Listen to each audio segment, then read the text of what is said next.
Help support this channel and get early access to videos plus exclusive content and patrons-only live discussions by becoming a member at patreon.com/Bruce Poinsette. This is the Bruce Poinsette Show, the world's most dangerous infomercial, and we're about to wade into some potentially dangerous waters.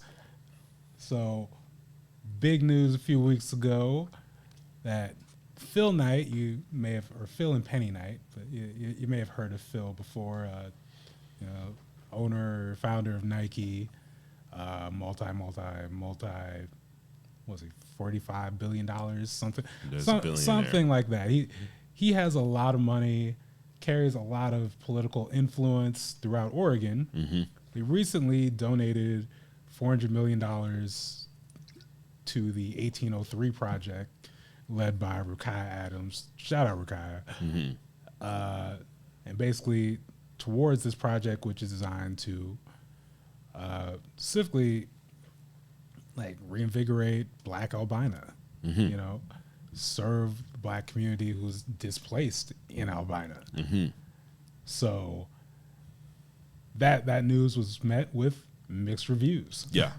For a number of reasons. One, if you haven't been following Phil Knight recently, he's always been at best a moderate, more so basically like a Republican who may have identified as a Democrat. Yeah. But in the most recent 2022 midterms, he made a full pivot to just like he is dumping his money into right-wing causes at a time when if you're curious about what the Republicans have been up to recently, right now I feel like it's day 12, 13 of a walkout to make sure legislation doesn't get passed on gun safety, abortion access, right, transgender issues. Wow. Yep. So that's what they're about. Mm-hmm. So it's not just that he's dumping a bunch of money into Republicans. He just put $2 million more in April. Yeah. Never mind all the money he threw in the midterms. Mm-hmm.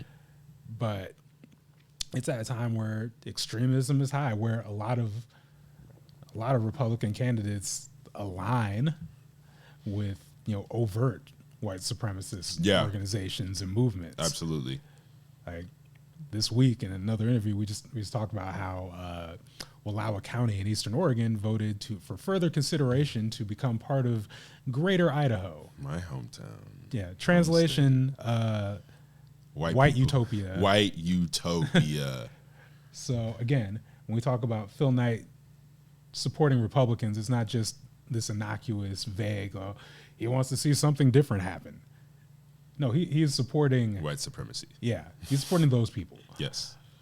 So when that same man gives $400 million to, help Black people in Portland, mm-hmm. There's some skepticism. There's some fish. Also another conversation that has been happening is around the potential sale of the Blazers. Like there's nothing, I think, nothing like fleshed out yet, but the rumor mill has been, and some of the worries, frankly, of people is that Jody Allen, who currently owns the Blazers, and Allen family based in Seattle, right, might move the Blazers either to Seattle or somewhere else, because with all professional sports teams are basically billionaire pet projects, right? And at some point, they always come to this crossroads where they say, either renovate the stadium or arena and do whatever you need to do to all the space around it. Hint, hint, gentrification policies, massive gentrification, right. Clear the people out policies, mm-hmm. or I'll move the team. Yeah. It's happened. I mean, I think about the Brooklyn Nets. Isn't that like what originally happened with the Portland Trailblazers? Oh, yeah. That's also the original story of Memorial Coliseum. Right. The Portland Trailblazers is building that over the Black community, the Black neighborhood there. But yeah, in more recent news, whether you think about like the Brooklyn Nets stadiums, what they did to get that going. Very recently, like the Oakland A's are moving to Las Vegas. The Oakland Raiders moved to Las Vegas a few years ago, I think. But yeah, like again, this happens with every sports team at some point at that level. But this is where Phil Knight comes in as possibly. I'm not going to make a Knight pun. I'm not going to make a Knight pun. I'm not going to make a white Knight pun.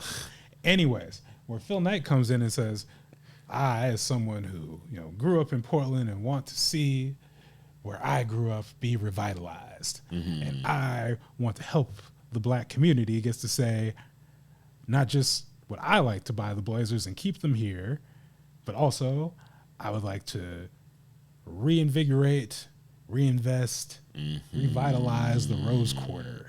And it's like, what all could go wrong there? More. I don't know. Everything that happened before, right? Possibly, maybe Phil Knight, maybe the guy who's again billionaire, co-founder of Nike, right? Guy who's donating a lot of money to Republicans who are,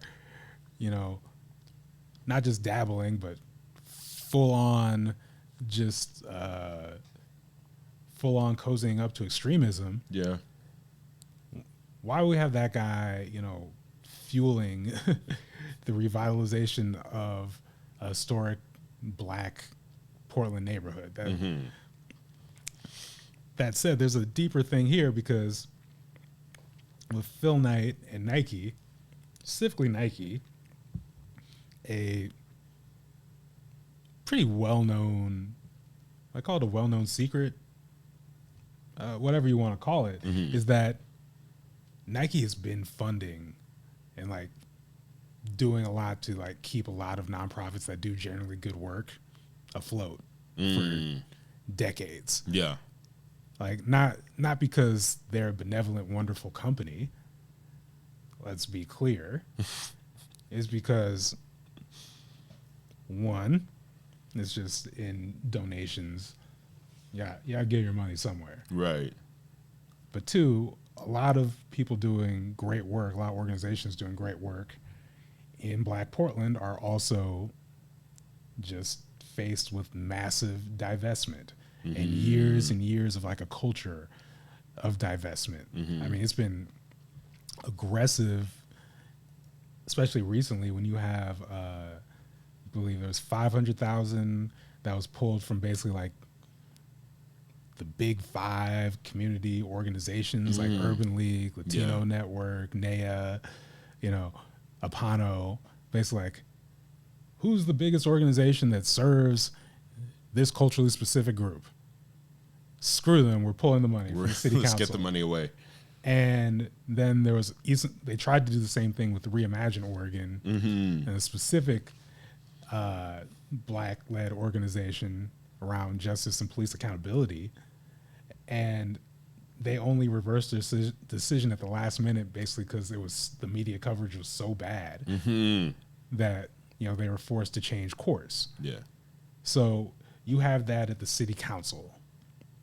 You have this push just in general of like when you talk about it all the time, you have a lot of like white liberals who say they support black people, support black organizations. Right. But when it comes time to put some money behind that, doesn't happen. Silence.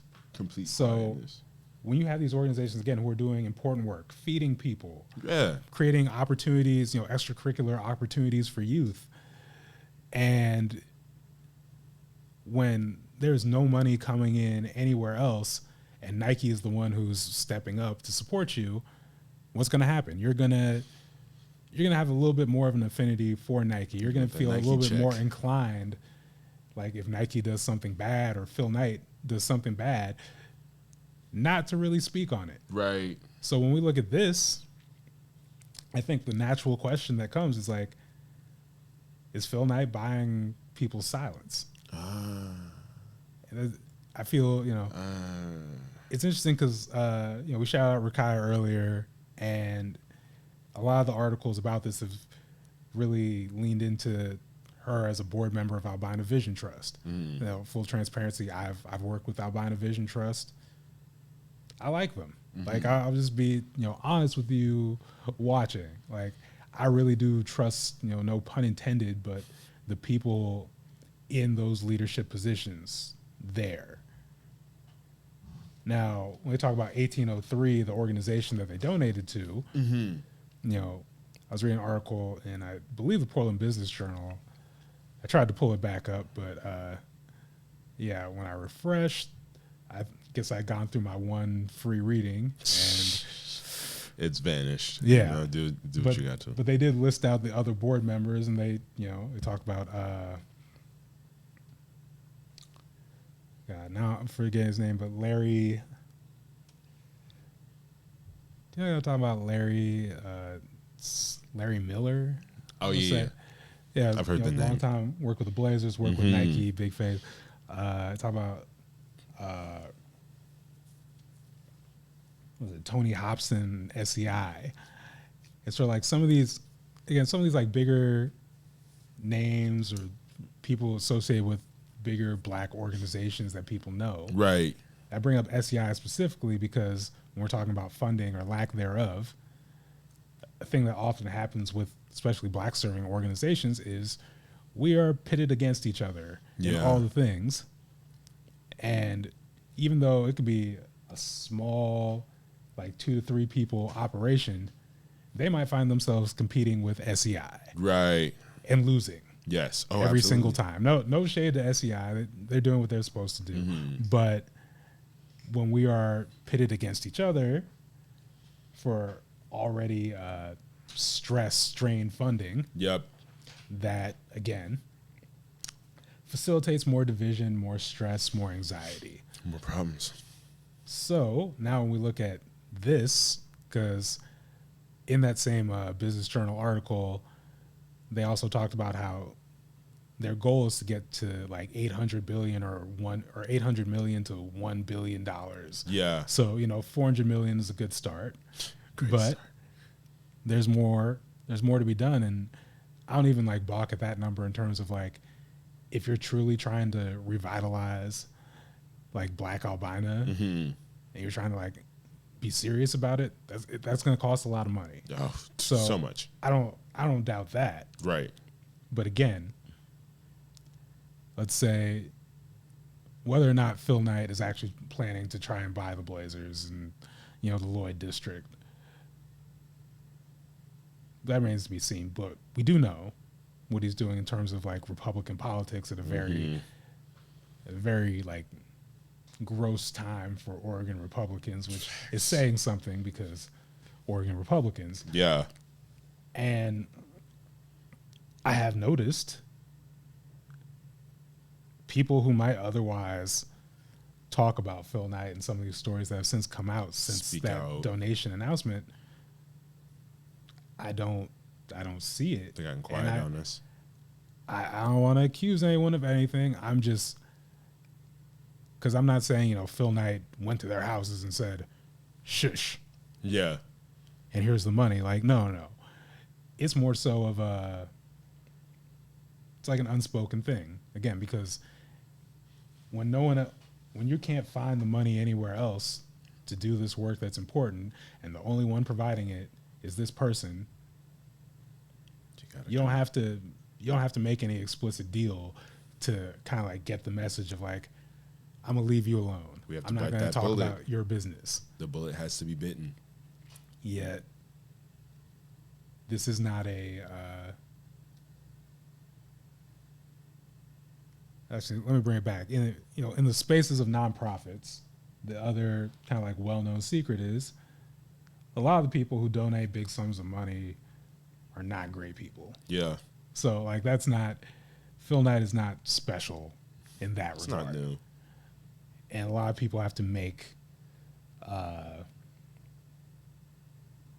they have to make concessions in trying to get funding and fundraising.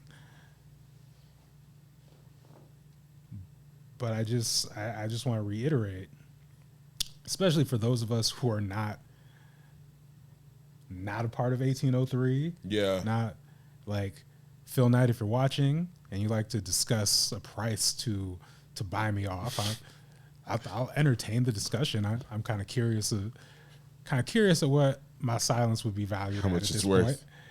Right now, my guess is a 0, but so any number above that, would just be a boost to my ego. We're talking, yeah.